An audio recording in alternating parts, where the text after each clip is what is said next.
Hello नमस्कार दोस्तों, स्वागत है आप लोगों का top study help YouTube channel में।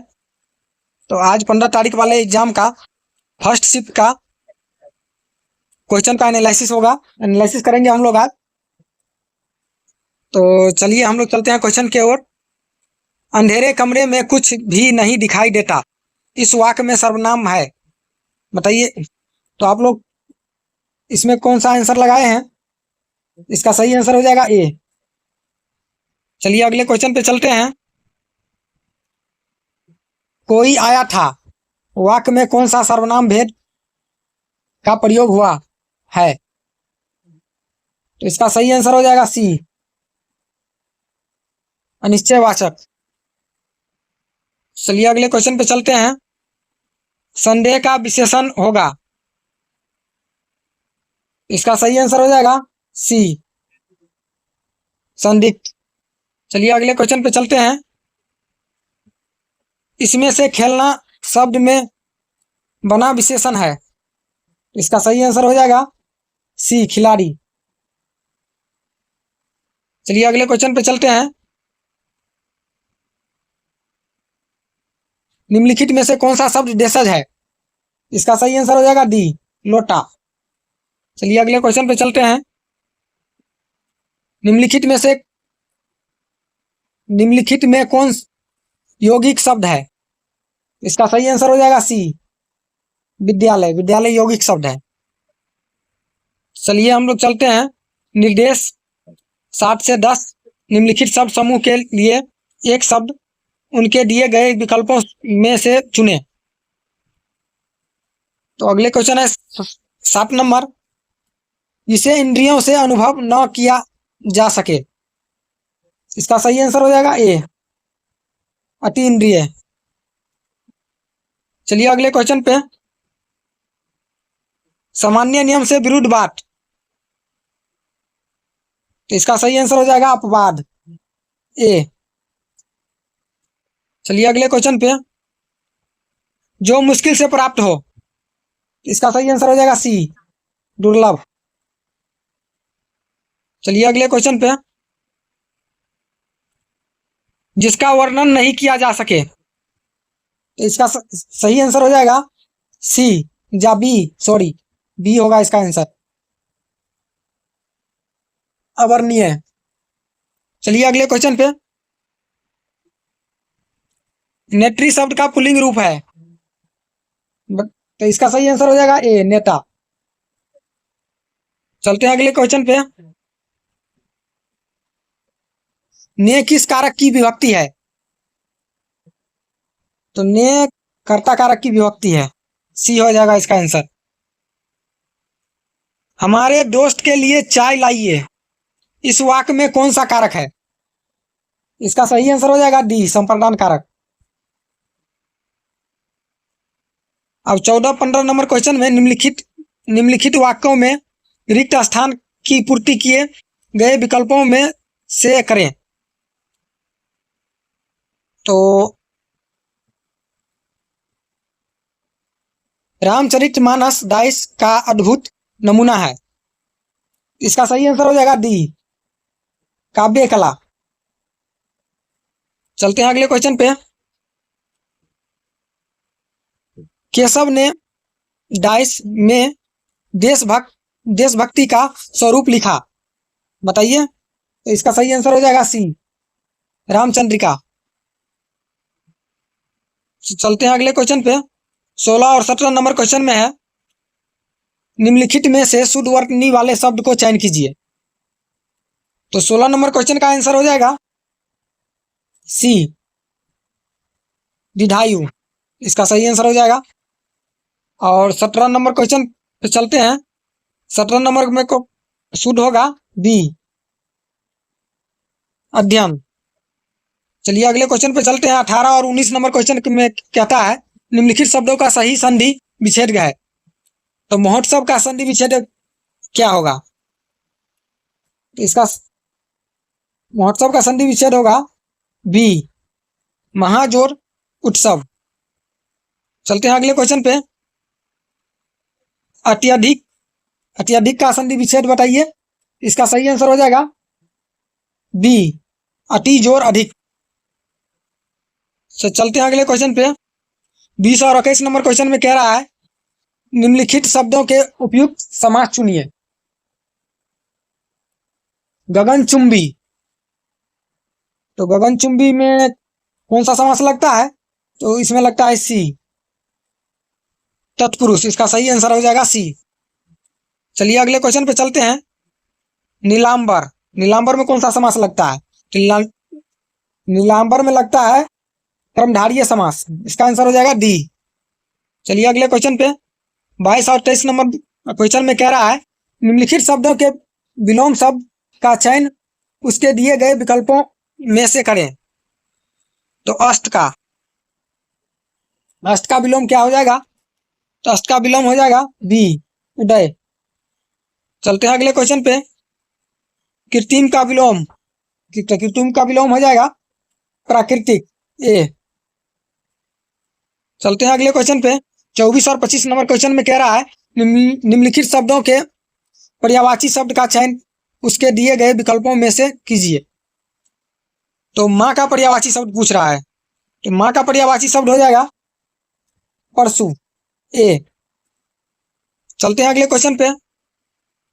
किरण का पर्यायवाची शब्द हो जाएगा मरीचि, सी। इसका आंसर हो जाएगा। अब 26 और 27 नंबर क्वेश्चन में कह रहा है निम्नलिखित शब्दों में से प्रयुक्त उपसर्ग का चयन कीजिए। तो संकल्प का उपसर्ग हो जाएगा बी, सम। चलिए अगले क्वेश्चन पे चलते हैं। अभ्यास का उपसर्ग हो जाएगा अभी, सी। इसका आंसर हो जाएगा। अब 28 और 29 नंबर क्वेश्चन में कह रहा है निम्नलिखित शब्दों में प्रयुक्त प्रत्यय का चयन कीजिए। तो 28 नंबर क्वेश्चन में आंशिक, आंशिक का प्रत्यय हो जाएगा। आंशिक में कौन सा प्रत्यय लगता है? तो आंशिक में लगता है इक प्रत्यय, सी। इसका आंसर हो जाएगा। अंतिम में कौन सा प्रत्यय लगता है? तो अंतिम में लगता है इम प्रत्यय। इसका सही आंसर हो जाएगा सी। चलिए अगले क्वेश्चन पे चलते हैं। 30 और 31 नंबर क्वेश्चन कह रहा है निम्नलिखित मुहावरे लोकोक्तियों का अर्थ उनके दिए गए विकल्पों में से चुने। तो मुहावरे पढ़ते हैं। 1,09,000 भाना, सॉरी 1 आंख 9 भाना। तो इसका आंसर हो जाएगा डी, बिल्कुल अच्छा न लगना। चलिए अगले क्वेश्चन पे चलते हैं। दिल पसीजना, इसका आंसर हो जाएगा ए, दया आना। चलते हैं अगले क्वेश्चन पे। प्रयागराज संज्ञा की दृष्टि से है, बताइएगा आप लोग जल्दी। इसका सही आंसर हो जाएगा ए, व्यक्तिवाचक संज्ञा। चलते हैं अगले क्वेश्चन पे। इसमें से भाववाचक संज्ञा है, इसमें भाववाचक संज्ञा हो जाएगा डी, अमीरी। चलते हैं अगले क्वेश्चन पे। 34 और 35 नंबर क्वेश्चन में कह रहा है निम्नलिखित वाक्यों के अशुद्ध भागों को दिए गए विकल्पों में से चुने। तो विकल्प दिया गया है अपराधी और ए में कहता है निअपराधी का, बी कहता है अंतर करना कठिन है, सी कहता है कोई त्रुटि नहीं। वो हमको कहने में दिक्कत हो गया है। ये अपराधी ए में चला जाएगा, निरपराधी बी में चला जाएगा, अंतर करना कठिन है ये सी में चला जाएगा, कोई त्रुटि नहीं ये डी में चला जाएगा। इसका सही आंसर हो जाएगा डी या बी, सॉरी, निरपराधी का। चलते हैं अगले क्वेश्चन पे। 35 नंबर क्वेश्चन में कह रहा है यह जरूरी नहीं है कि, ये कह रहा है, और बी में कह रहा है गरीब घर में पैदा होने वाला बालक, सी कह रहा है आजन्म प्रयत्न गरीबों की रहे, डी कह रहा है कोई त्रुटि नहीं। इसका सही आंसर हो जाएगा सी, आजन्म प्रयत्न गरीब की रहे। चलते हैं अगले क्वेश्चन पे। अब इंग्लिश का क्वेश्चन आ गया इंग्लिश वाले सर आज नहीं आए हैं, इसलिए हम ही करा देते हैं। आप लोग क्वेश्चन ध्यान से देखिए, हम आंसर बताते जाएंगे। 36 नंबर क्वेश्चन का आंसर हो जाएगा ए। 37 नंबर क्वेश्चन का आंसर हो जाएगा सी। और 38 नंबर क्वेश्चन का आंसर हो जाएगा सी। और 39 नंबर क्वेश्चन का आंसर हो जाएगा सी। और 40 नंबर क्वेश्चन का आंसर हो जाएगा सी। और 41 नंबर क्वेश्चन का आंसर हो जाएगा डी। जल्दी जल्दी करवा देते हैं, नहीं तो टाइम बहुत जल्द लग जाएगा। 42 नंबर क्वेश्चन का आंसर हो जाता है डी। 43 नंबर क्वेश्चन का आंसर हो जाता है सी। 44 नंबर क्वेश्चन का आंसर हो जाता है 44 नंबर क्वेश्चन का आंसर हो जाएगा बी। और 45 नंबर क्वेश्चन का आंसर हो जाएगा डी। और उसके बाद 46 नंबर क्वेश्चन का आंसर हो जाएगा बी। 47 नंबर क्वेश्चन का आंसर हो जाएगा सी। और 48 नंबर क्वेश्चन का आंसर हो जाएगा डी। 49 नंबर क्वेश्चन का आंसर हो जाएगा बी। 50 नंबर क्वेश्चन का आंसर हो जाएगा सी। अब मैथ आता है। मैथ में क्या रहा है, तीन संख्याओं का योग 98 है। यदि पहली एवं दूसरी संख्या का अनुपात 2:3 हो तथा दूसरी एवं तीसरी संख्या का अनुपात 5:8 हो तो दूसरी संख्या ज्ञात करें। तो इसका सही आंसर हो जाएगा ए 30। 52 नंबर क्वेश्चन कह रहा है एक स्कूटर एवं एक मोपेड की कीमतों का अनुपात 9:5 है। यदि एक स्कूटर की कीमत एक मोपेड की कीमत से 4200 रुपये अधिक हो तो मोपेड की कीमत ज्ञात करें। तो इसका सही आंसर हो जाएगा ए 5250। चलिए हम लोग चलते हैं अगले क्वेश्चन पे। अगला क्वेश्चन कह रहा है एक योग क्लास में 12 सदस्य थे और 2 सदस्य क्लास जोड़ दिए एवं 4 नए सदस्य शामिल हो गए। यदि सदस्य की औसत उम्र 4 वर्ष घट गई एवं कुल उम्र 2 वर्ष घट गई तो क्लास की नई औसत उम्र क्या है वर्ष में, बताइए। इसका सही आंसर हो जाएगा सी 23 वर्ष। चलिए हम लोग चलते हैं अगले क्वेश्चन पे।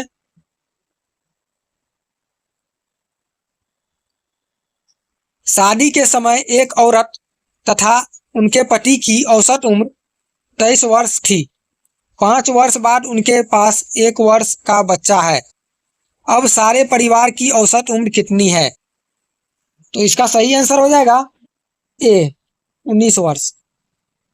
चलिए हम लोग चलते हैं अगले क्वेश्चन पे। कोई धन 8 वर्ष की साधारण ब्याज की दर पर से दुगुना हो जाएगा। इसका सही आंसर हो जाएगा सी 12.5%। चलते हैं अगले क्वेश्चन पे।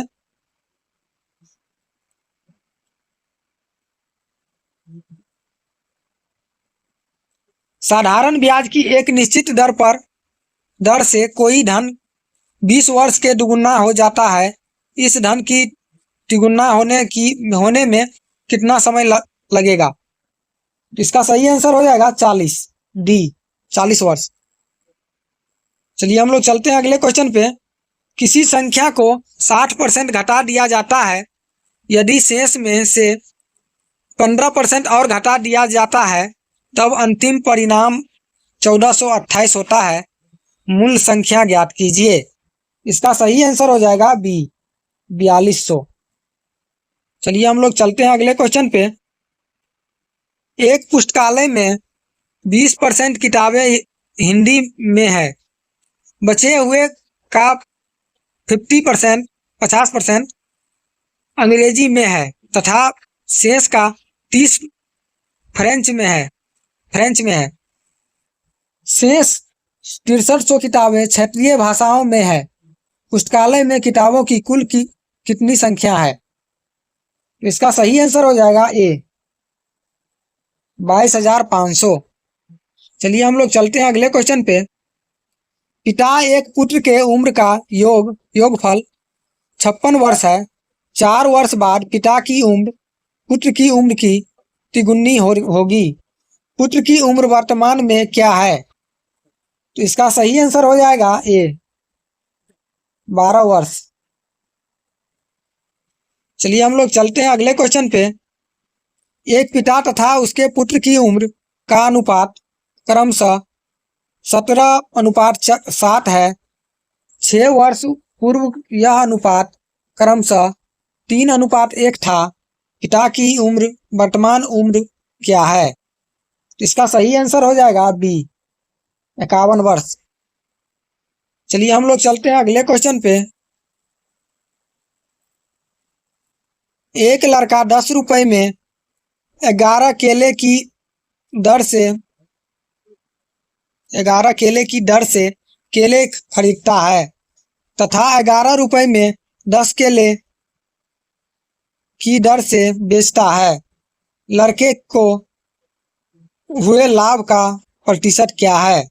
इसका सही आंसर हो जाएगा सी 21%। चलिए हम लोग चलते हैं अगले क्वेश्चन पे। किसी व्यक्ति ने 144 रुपए में अपनी घड़ी बेची और क्रय मूल्य के बराबर प्रतिशत मुनाफा कमाया। घड़ी का क्रय मूल्य निकालें। तो इसका सही आंसर हो जाएगा ए 80 रुपए। चलिए हम लोग चलते हैं अगले क्वेश्चन पे। आप लोग क्वेश्चन देखते जाइए और जल्दी जल्दी में लगा देते हैं एनालिसिस को। क्वेश्चन पढ़ने में टाइम लग रहा है, इसलिए क्वेश्चन देखते जाइए और आंसर हम लगाते जाते हैं। तो इसका सही आंसर हो जाएगा इस क्वेश्चन का 63 नंबर का 80 ए। चलिए अगले क्वेश्चन पे चलते हैं। इसका सही आंसर हो जाएगा ए 35 रुपए 64 नंबर का। 65 नंबर क्वेश्चन का आंसर हो जाएगा ए 60। 66 नंबर क्वेश्चन का आंसर हो जाएगा डी 625। चलिए अगले क्वेश्चन पे 67 नंबर क्वेश्चन का आंसर हो जाएगा ए 10%। 68 नंबर क्वेश्चन का आंसर हो जाएगा ए 4%। 69 नंबर क्वेश्चन का आंसर हो जाएगा 50 मीटर ए। 70 नंबर क्वेश्चन का आंसर हो जाएगा ए 18 वर्ग मीटर। 71 नंबर क्वेश्चन का आंसर हो जाएगा बी 20.25। 72 नंबर क्वेश्चन का आंसर हो जाएगा डी 308। 73 नंबर क्वेश्चन का आंसर हो जाएगा सी। 74 नंबर क्वेश्चन का आंसर हो जाएगा ए 16। 75 नंबर क्वेश्चन का आंसर हो जाएगा सी 10। 76 नंबर क्वेश्चन का आंसर हो जाएगा 320 मीटर डी। चलिए हम लोग चलते हैं अगले क्वेश्चन पे। 77 नंबर क्वेश्चन का आंसर हो जाएगा सी 35,84,000 किलोग्राम। चलिए हम लोग चलते हैं 78 नंबर क्वेश्चन पे। 78 नंबर क्वेश्चन का आंसर हो जाएगा